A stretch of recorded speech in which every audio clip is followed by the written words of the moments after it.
What's up guys, this is Jeff and today I want to show you how to assemble this bike. If you haven't already watched the bike review, you can find it through the card at the top of this video or the link provided in the description section below. I hope this video will help you during the assembly process. Before you start assembling the bike, it's important to note that the bike comes with a 1-year warranty as mentioned in the manual. To use the warranty, you will need to submit the warranty form along the purchase receipt, the bike serial number located under the body, and the bike model. You can find it on the frame. If the bike doesn't come with the manual, you can visit the manufacturer's website to access the required information and fill out the necessary details. To assemble this bike, you will require the following tools: a Phillips screwdriver, preferably in size 2 or medium, wrenches in size 10, 13, and 15 mm, Allen wrench in sizes 4, 5, and 6 mm. If you don't have the specific 10 and 13 mm wrenches, you may utilize an adjustable wrench instead. However, it's required to have a 15 mm open-end wrench available. I generally recommended utilizing a 3-way Allen wrench with sizes 4, 5, and 6 mm. These sizes are more commonly employed and can endure significant pressure during assembly. If you need to purchase these tools, I've included a link in the description section below where you can find them at the lowest available price. These bikes are manufactured in China and their measurement system is based on the metric system. However, you can also use inch wrenches if needed. The wrenches may feel slightly loose in some instances, but they are still capable of tightening the screws and nuts. These are the size of inch wrenches that you can use. Some parts of this video are common to all bikes, and in order to be able to give you a complete explanation, I've used several bikes. So don't be surprised if you see different bikes in some part of video. Okay, let's start. First, check the box completely to make sure there is no any damage. If the box appears to be damaged when opening it, make sure the bike parts are not damaged in the damaged area of the box. Avoid tearing the box completely when removing the bike. Why? The reason for keeping the box is that the bike may have been damaged during shipping and you plan to return it to the store and you will need the box for return process. Before returning the product, you can contact manufacturer customer service and ask them to send you a damaged part free of charge. Each store considers a return time policy for itself. For example, eBay or Amazon, you have 30 days to return the product. Make sure they get the part to you before this date, otherwise return the product. To open the box, use a 1/2 inch deep cutter or knife and start by cutting the top and side of the box. Even you cut through the middle of the top, as long as your cutter blade dip stays within 1/2 inch, it won't affect the bike.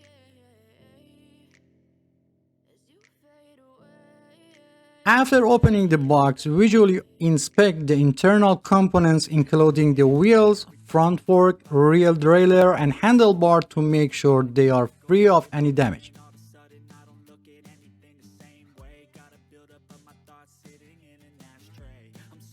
After making sure that the bike components are intact, you can take the bike out of the box and still avoid tearing the box.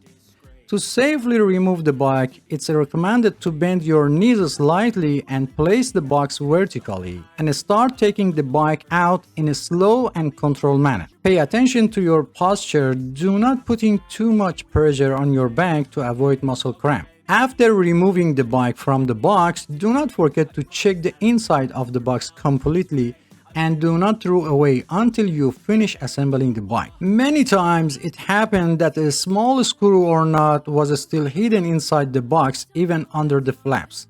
For ease of assembly, remove all paper and plastic cover from the bike. However, be careful not to damage the paint on the body when removing them, as this may lead to rust over time. Also be sure to remove any remaining tape from the body, as it will change the bike paint over time. In the comments of my previous video, some have asked why I don't use a bike assembly tripod. Well, let me clarify that I assemble bike for regular folks, not experts, and I don't know what percentage of people have a bike tripod. Second question, why do I choose the assembly bike on the floor instead of the table? You know, while a smaller bike like 12 or 16-inch may be manageable on the table, but when it comes to the larger bike like a 24-inch and up, it's a whole different story. Attempting to assemble such a bike on the table would be like trying to fit an elephant into the matchbox. Someone else suggested that I should install the bike seat and handlebar first and then turn the bike upside down to install the front wheel. Dear friends, you have the freedom to choose any assembly method you prefer. There is no limitation. However, with your approach, you would need to readjust the seat and handlebar setting once the bike is returning to its upright position. I would appreciate your comments on this matter, as it would be helpful to determine which method is easier overall. Let's start to assemble training wheels. Remove the rear axle nut and washer if present. Place the metal part under the screw that has a protrusion toward the back and place the training wheel on the axle, and then install the washer and head nut. And at the end of the bike assembly, readjust them if needed. Some people ask about putting training wheel on the bike. Should the training wheels be in full contact with the ground, or should there be a certain distance between the training wheels and the ground? Training wheels, also known as balance assist wheels, are designed to help children learn how to balance while riding a bike in the early stages. If the training wheels are set to completely touch the ground, children may not understand the concept of balance. On the other hand, if the wheels are too far off the ground, children will always think they are falling. The recommended clearance for each training wheel is approximately half a centimeter, or one wheel is in contact with the ground and the other wheel should be about 1.5 centimeter above the ground. Training wheels without adjustable setting usually comes with this present distance when installed.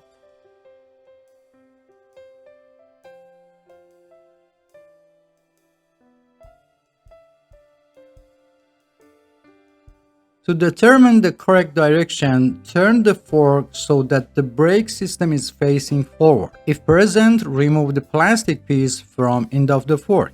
Remove the head nut and wheel retainer from both sides of the axle. Check the tire and, if available, find a direction of rotation of the tire. Lift the bike frame and place the wheel axle in the fork. You will notice that the bike is stable. If the rim is warped or bent, I made a video on how to fix it and I've put the link in the description section below. There is a hole at the end of the fork. Insert the wheel retainer into the hole and tighten the head nut by hand. In only a few limit models, only washers are used for the wheel retainers. Repeat the same process on the other side. If the fork was bent and you couldn't put the tire in the fork, I made a video and I've put the link in the description section below how to fix it. Now align the wheel in the center of the fork and slightly tighten the head nut on the one side.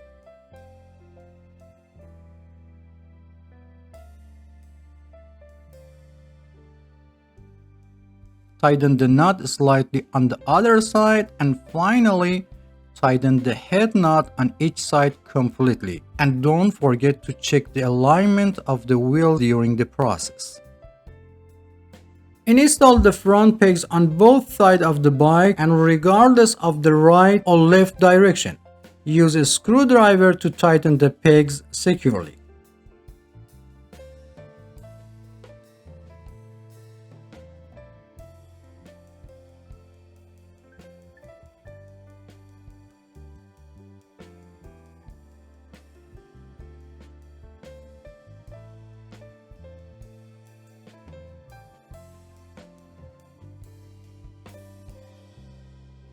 Remove the plastic cover from the end of the steamboat. If it's difficult to remove, unscrew the steamboat and remove the plastic. Place your finger on the steamboat and insert it into the head tube. If it doesn't fit, loosen the steam bolt a little and try it again. In rare cases, the hole may not align properly and prevent the rod from going in place. If this happens, use an iron file to slightly open the head tube. The height of the handle is adjusted. You can increase the height by half the length of the steam rod. Look for a specific mark or color on the bar to indicate the maximum height. For safety, the mark on the rod must be inside the tube. Align the tire with the handlebar and tighten the screw on the stem to secure the handlebar in place.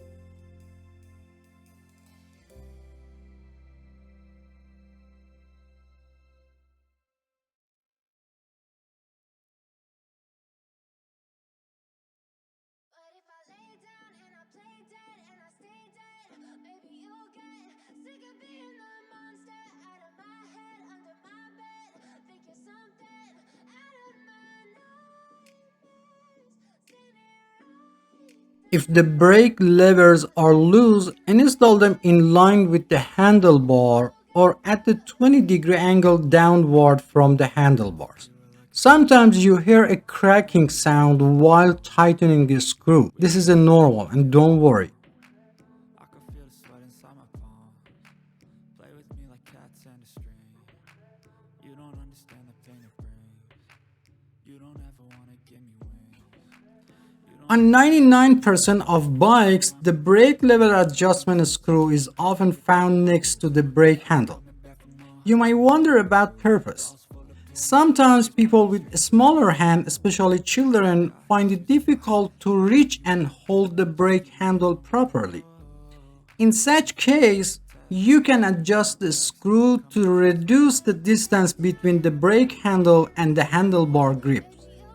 If necessary, start by loosening the anchor nut that holds the brake's wire. Then, tighten the screw on the brake handle.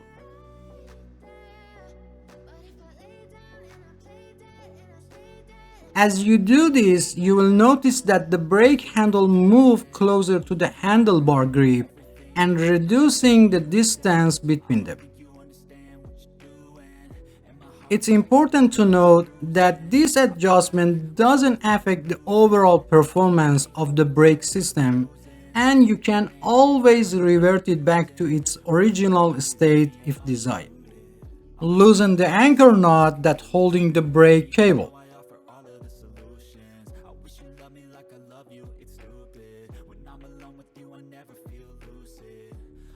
Close the adjusting barrel until the end.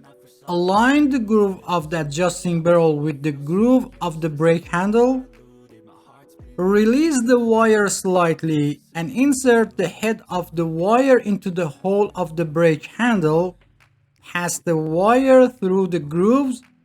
After installing the brake cable head, tighten the adjusting barrel on the brake handle. Ensure that the groove of the adjusting barrel is not aligned with the groove of the brake handle to prevent the brake cable from coming out. Check that the brake pads are only in contact with the rim when braking. Press the brake arm and observe the position of the pads and adjust them if necessary.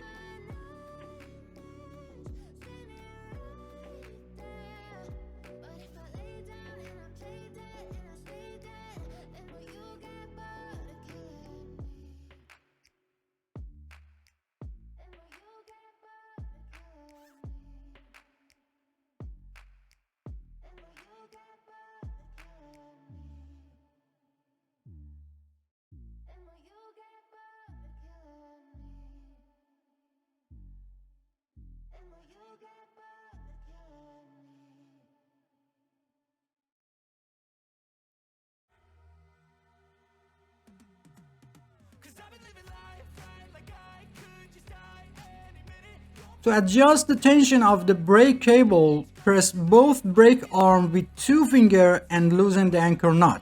Pull the brake cable and then tighten the brake anchor nut.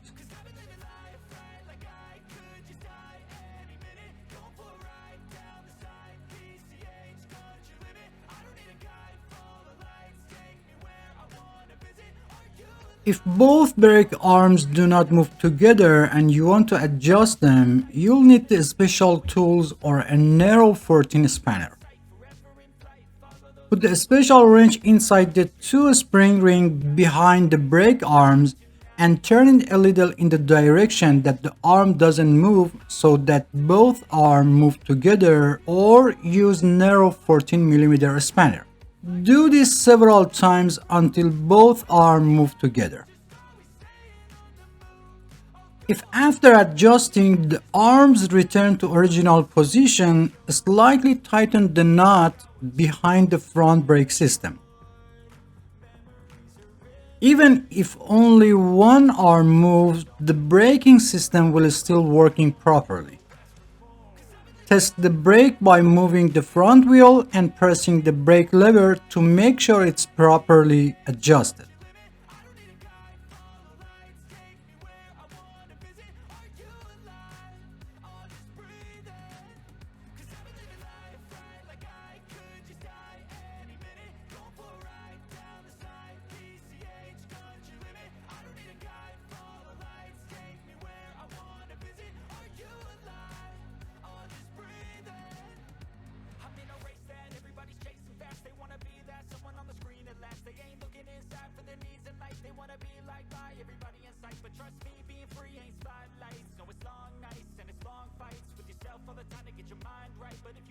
To install the pedals, find the right side of the pedal by checking the letters R or L labeled on the pedals.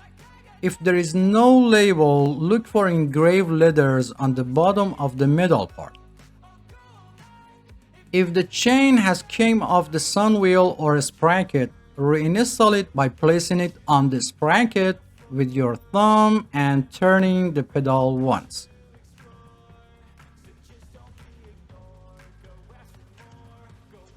Install the pedal by hand only, without touching the threads and without using tools. Be careful to install the pedal vertically on the crank arm to avoid damage to the pedal and crank threads. For the left side, turn it counterclockwise, or easy way, turn it toward the front of the bike. After making sure the pedal is in the correct position, turn it a few times by hand, then while holding the rear wheel, use a 15mm wrench to tighten it. In rare cases when the pedal cannot be installed, first install the pedal on the other side. Sometimes the pedal may be labeled with the letter L, but both pedals are designed for the right side of the bike.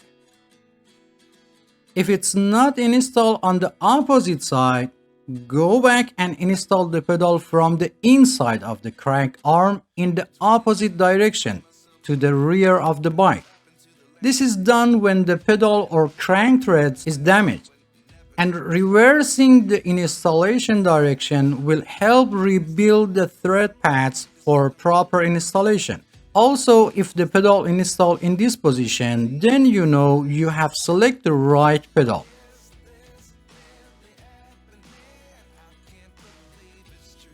After installing the pedal for one side, repeat the same process for opposite side and make sure that the direction of rotation of the pedal is clockwise or toward the front of the bike. It doesn't matter if it's right or left, always install them toward the front of the bike. If your wrench gets stuck after tightening the pedal, to remove, push the wrench toward the outside of the crank arm and release it at the same time.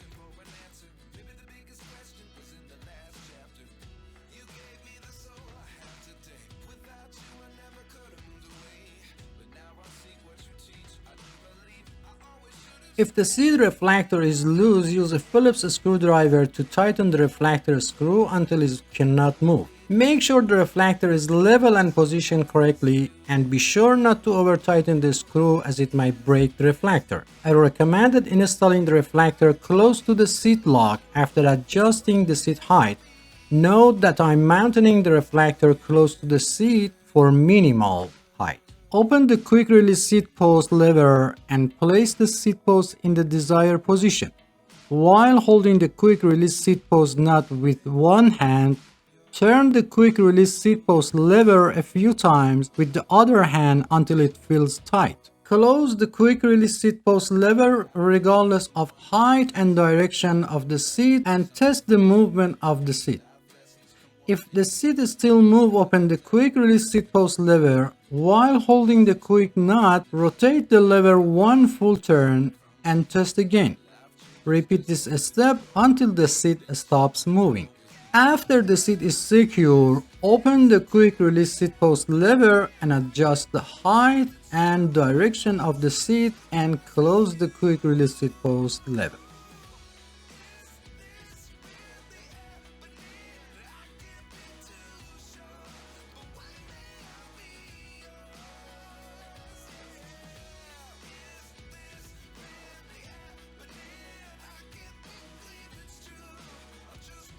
If the seat continues to move after locking, you may need to tighten the seat clamp nuts. Also, if the seat angle needs to be adjusted, loosen the seat clamp nuts a little, change the seat angle, and tighten the nuts again. The height of the seat can be adjusted according to the two age group of people under 18 years old and people over 18 years old.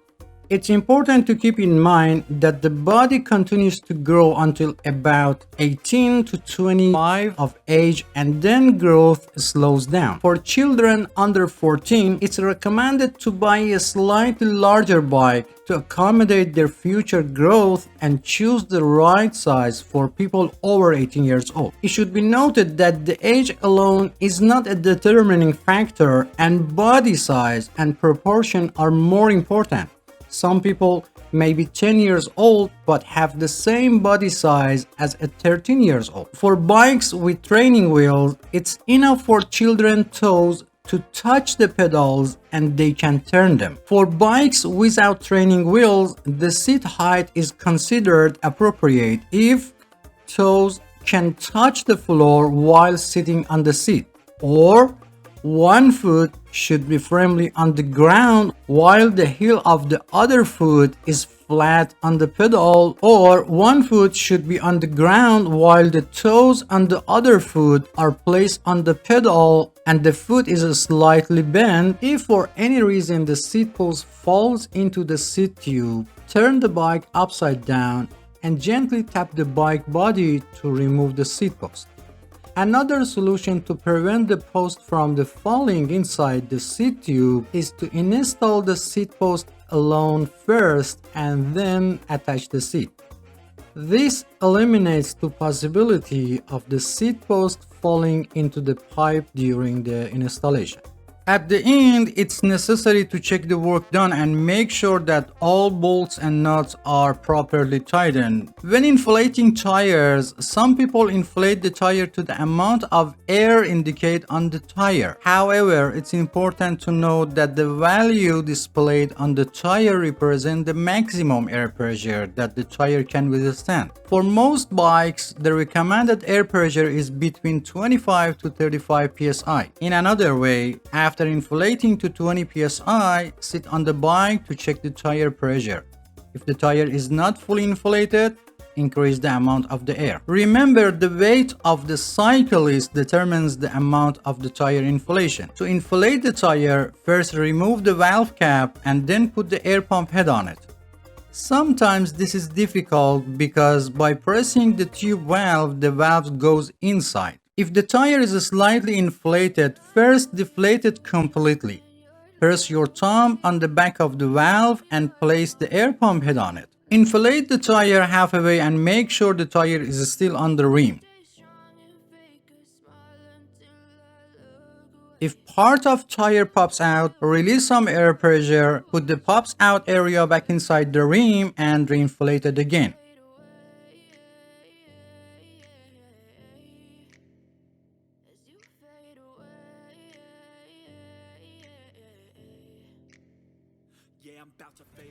Over 90% of bike tubes have a Schrader valve, while the rest have the Presta valve.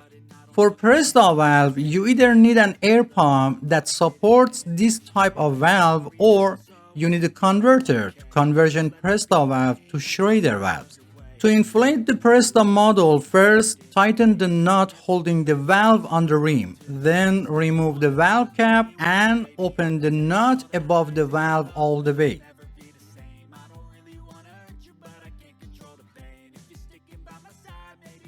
Install the converter on it and inflate it like Schrader valve.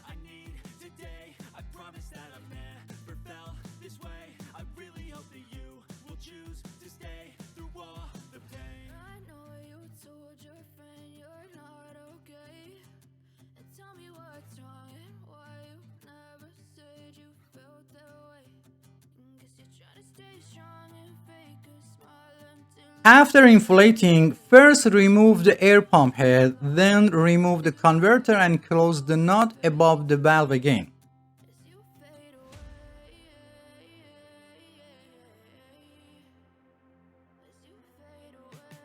And finally, put the cap on the valve. If the nut holding the valve on the rim is loose, tighten it again. And finally, it's very important to teach children how to use brakes before riding a bike. Many accidents of children with trees or walls happen because they are not familiar with the braking system. So spend at least 10 minutes and teach them, and don't forget the helmet. If you have any question, please provide specific details or timestamp from the video so I can better understand your question and provide faster help. If you enjoy the content, please subscribe to the channel for support me and turn on all notifications to be the first to know about new videos. Feel free to visit other parts of the channel. Thanks for watching and don't forget to hit the like button. Until next video.